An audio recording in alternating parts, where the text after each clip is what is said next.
kind of know what they're doing.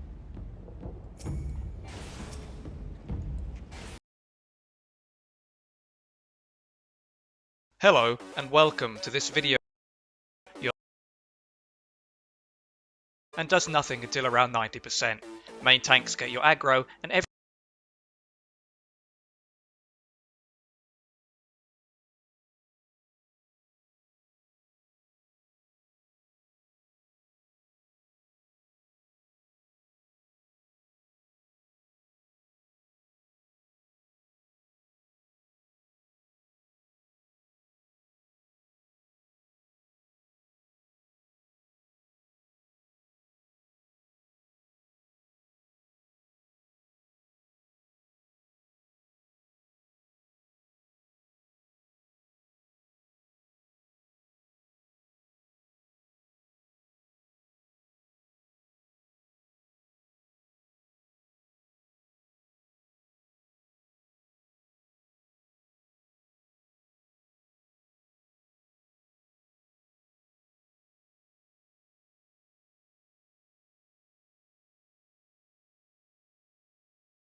we Lominsons are sworn to strive, till sea swallows all.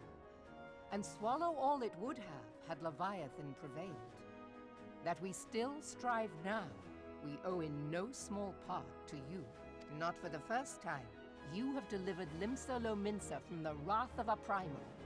Never has our nation known a stouter ally. On behalf of my people, I give you my humblest thanks.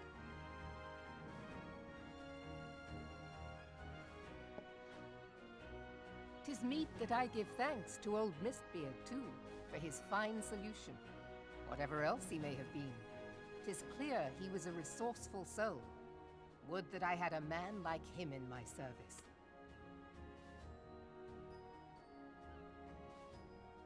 Before I set foot in these lands, I had no inkling that the people of Eorzea contended with such mighty foes.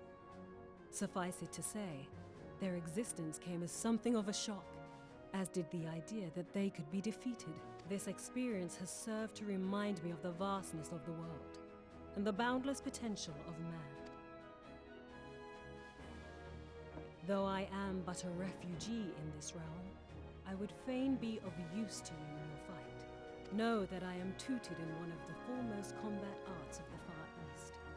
It may seem outlandish to the Eorzean eye, but should any of your people care to learn, I would be pleased to initiate them. And I will see to it that they are grateful.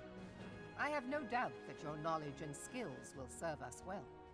Besides, your art is not so outlandish as you think. Would you not agree, Master Thancred? Naught escapes your searching eye, Admiral. Few are privy to this information, but Limsa Lominsa is home to a certain secret fraternity. Its members are trained in a form of combat not unlike your own. By my judgment, it should not be beyond such individuals to adapt to the techniques I witnessed you employing with such admirable deftness. I am heartened to hear this. I too noted a kinship between your style and mine own, though it seemed to me that you fought differently in the beginning. I suppose I did. What can I say? I'm a man of many talents. Though you may labor to believe it, Thancred was once something of a scoundrel who fraternized with the criminal class in these parts. Yestola! You jest, of course. But for a chance encounter with Alphino's grandsire, he might never have left Limsa Lominsa, or received an education in Sharlayan, or taken up his post in Uldar, which is where he trained in the blade, lest you wonder. Minfilia, please! It would seem there is more to you than meets the eye, Master Thancred. Lady Yugiri.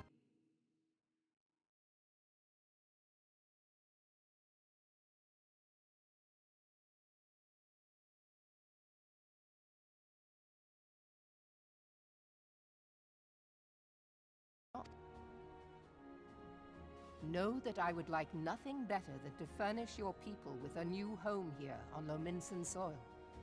Alas, racked by instability as we are, our nation is in no fit state to take you in. Yet I'll not have it said that we turned a blind eye to your suffering. Until such time as we can do more, I pledge to send provisions. We are in your debt, Admiral. I realize that it scarce qualifies as repayment, but if it please you, I shall set about sharing my martial knowledge with your people at once.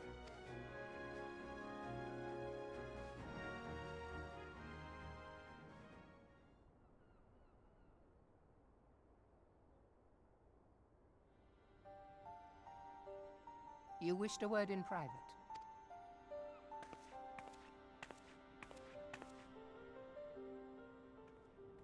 The better not to spoil the festive mood. History repeats itself, Admiral. As the kobolds stood before them, the Sahagin resorted to summoning their god over a territorial feud. they acted in self-preservation. It may be that the Sahagin initiated this particular clash, but how it begins does not interest me so much as how it ends.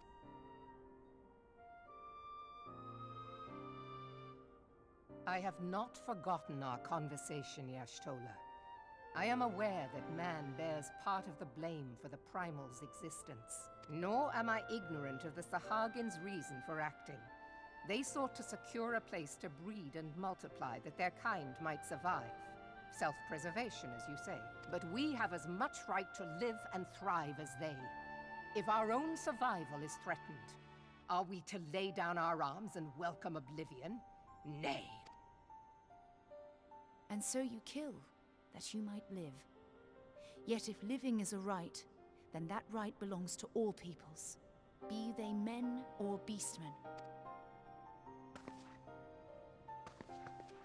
I'll not deny your reasoning, but when a storm gathers, it falls to me to see my people safely through it. That is my duty, and I shall do it.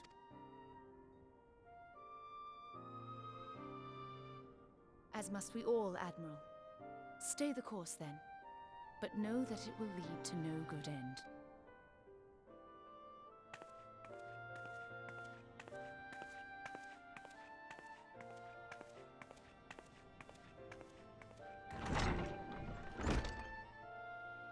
Man has ever put himself first and foremost. To justify his actions, he clads himself in the armor of righteousness, though it be a fancy of his own making.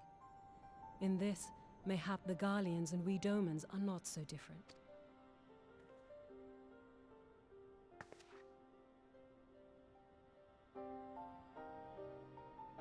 Eorzea has become as a raging sea. If we are to keep our heads above the waves, we cannot scruple to drown the man next to us. When hopes of coexistence founder, strength must determine who has the greater right to live.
I have been reflecting upon the events which took place during our visit to Vilbrand.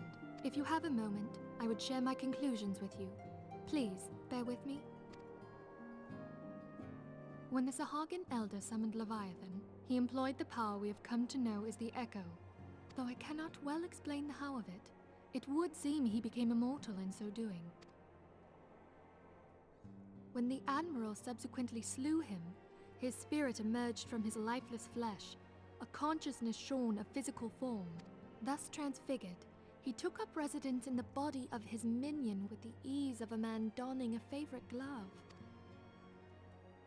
Long have I known that the Echo allows one to pass through the walls of a man's soul, but never did I imagine that it could free us from our own flesh, nor less that our souls could then occupy the next corporeal vessel to take our fancy. It was of this that Elidibus spoke, an existence which knows neither cessation nor oblivion. And yet, though the Sahagin had mastered his gift and thereby become immortal, he was by no means invulnerable. As we both bore witness, he was ultimately absorbed into Leviathan. And the import of this observation? If the Ascians' mode of existence is indeed the same, it can be inferred that they too are not invulnerable, that they can be destroyed. There exists a legend which tells of souls who are reborn upon the cusp of each umbral calamity, that they might stay the encroaching darkness. To most, it is but a fairy tale. Yet recent events have given me cause to wonder, could the legend in fact refer to the Echo?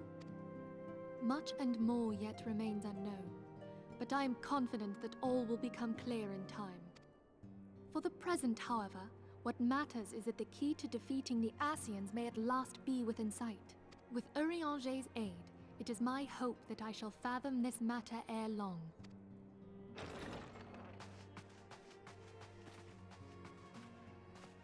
Oh, I was just about to send for you, my friend. Is Artemis? Grave tidings from the Sharlayan motherland, my lady. It doth concern our distant allies, the students of Baldessian. What of them? My lady, the Isle of Val, which for many years hath been the Order's home, is no more. No more? Whatever do you mean? I relate only that which hath been conveyed unto me by our agents. An etheric wave of the highest magnitude was recorded in the region. Soon thereafter, 'twas observed that the isle had ceased to be. 'Tis postulated that a magic was evoked, like in power to Ultima. 12 preserve.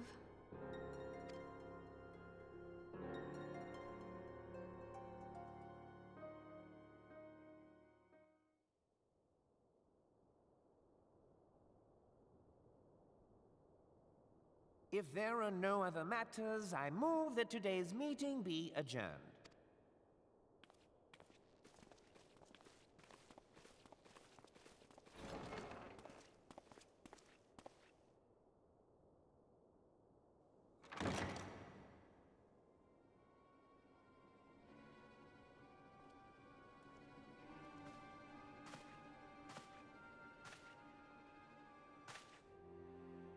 It is done, my lord.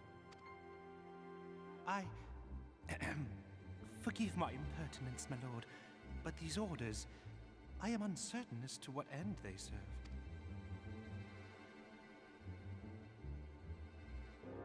Revolution.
Come, you must have gathered by now that Tataru is given to exaggeration. As you can see, I am quite well. Ul'dah, on the other hand, is not. This riot was anything but an isolated incident. There is a restlessness in the air. Tensions long simmering are at last threatening to boil over.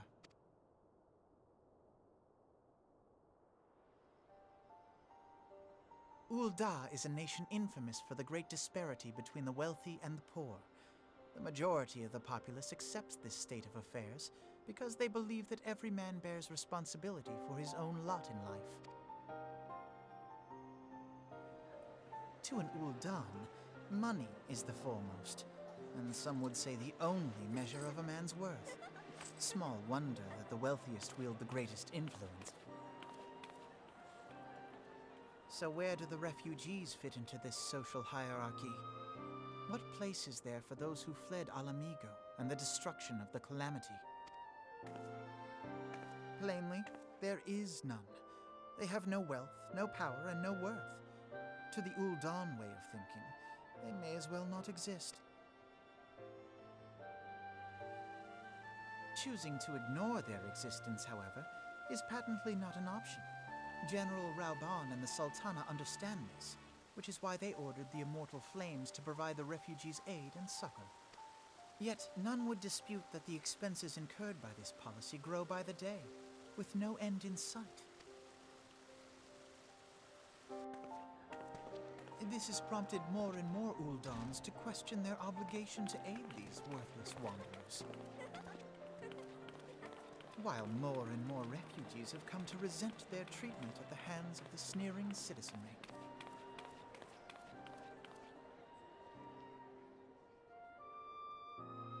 The manner of Lord Lolorito's refusal to grant the Dolmens asylum bespoke a disdain for all refugees, an attitude shared by the rest of the monetarists. And you may be sure they make no effort to conceal their opinions. It was only a matter of time before the refugees united in protest. Nor is it any surprise that some among them would ultimately resort to violence.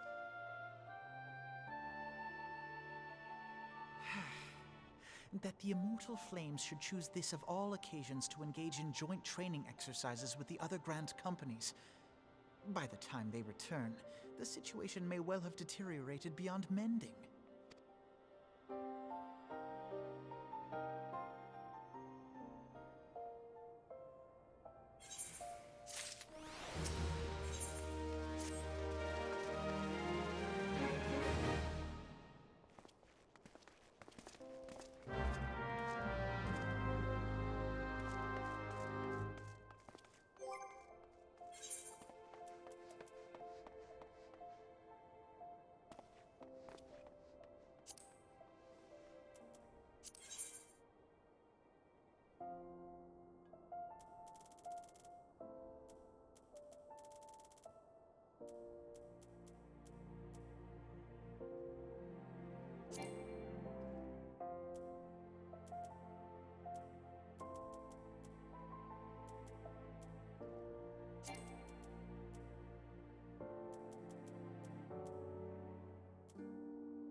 Commander Swift has kept us apprised of your recent activities. You've made great strides towards quelling the violence. Despite our best efforts to determine what provoked this uprising, the truth continues to elude us. Have you uncovered aught which might shed some light on the mystery?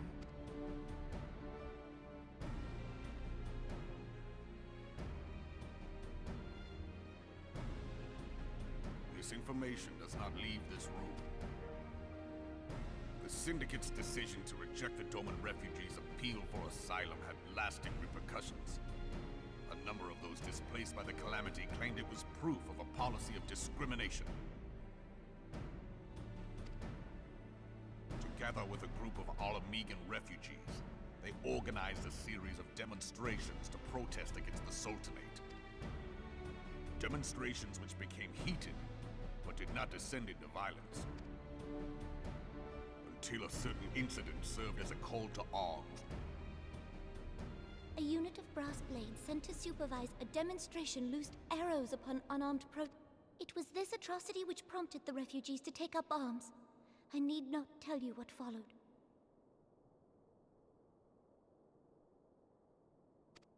We assumed at first that the attack was born of a miscommunication. When emotions run high, they happen. But suspicions were raised regarding the unit's commanding officer, whom I ordered interrogated. Sure enough, our fears were soon confirmed. The dog confessed that a merchant had offered him coin to give the order. A merchant in the employ of Teleji Adeleji. Teleji Adeleji? But he spoke in favor of the Doman's cause, and has ever seemed sympathetic towards the refugees' plight. Why would he do such a thing? Know you of the Cartano Reclamation Bill? It is a proposal to annex the Cartano Flats so that refugees may establish permanent settlements. When last I looked, that was disputed territory. Aye. Some might even call it a battlefield.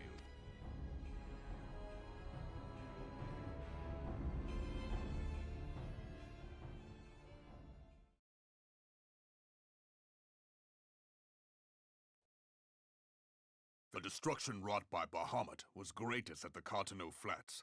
That much is common. What is less well known is that his rampage laid bare ancient Alagon ruins, of which no record existed. There are certain differences of opinion as to how these ruins should be handled, which is why each nation maintains a military presence in the region to this day. Yet differ though we may, we are still allies. Therefore, in the interest of preserving the Eorzean alliance, we have reached an agreement. Any conflict which may arise during the course of military exercises in the region shall have no bearing on relations between our nations. In full knowledge of this delicate state of affairs, Teleji Adeleji proposed the Cartano Reclamation Bill. A shameless bloody ruse which stands to benefit him in but one conceivable way. If successful, he will gain control over the disputed territory under the guise of assisting in the resettlement effort. And you can be sure he'll build an orphanage next to every Alagon ruin.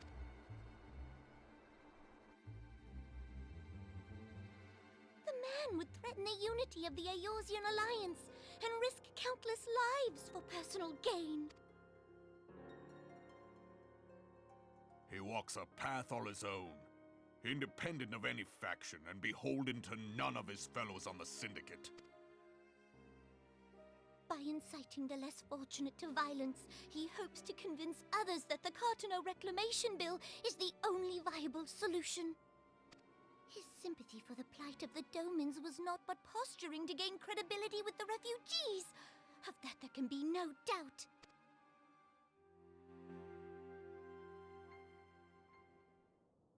Forgive me, but what could possibly motivate Teleji Adeleji to go to such lengths? What is so special about these ruins that he would risk his position on the Syndicate, and, most likely, charges of treason against the Sultanate? Omega. Pardon?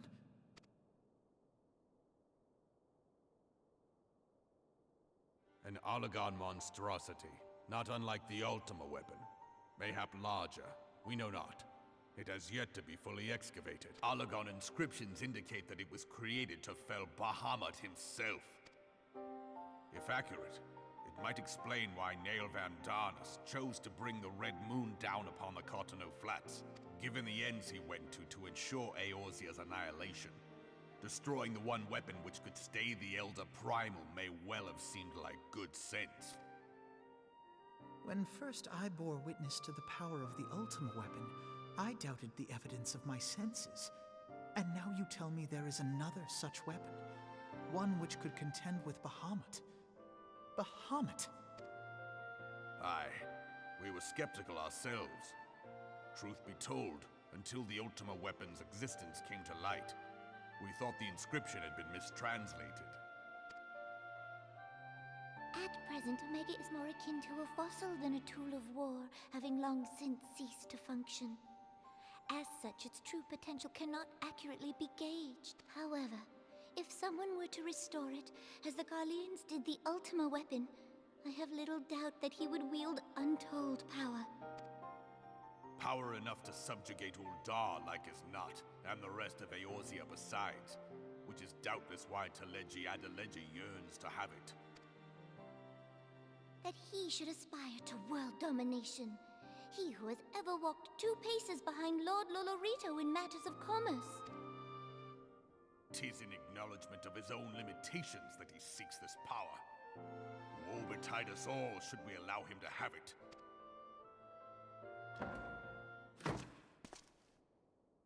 Pray waste no time chasing rats. Only a fool would believe that secrets can be kept in Uldar. It would seem the implications of the Sultanate's refugee problem are rather more far-reaching than we assumed.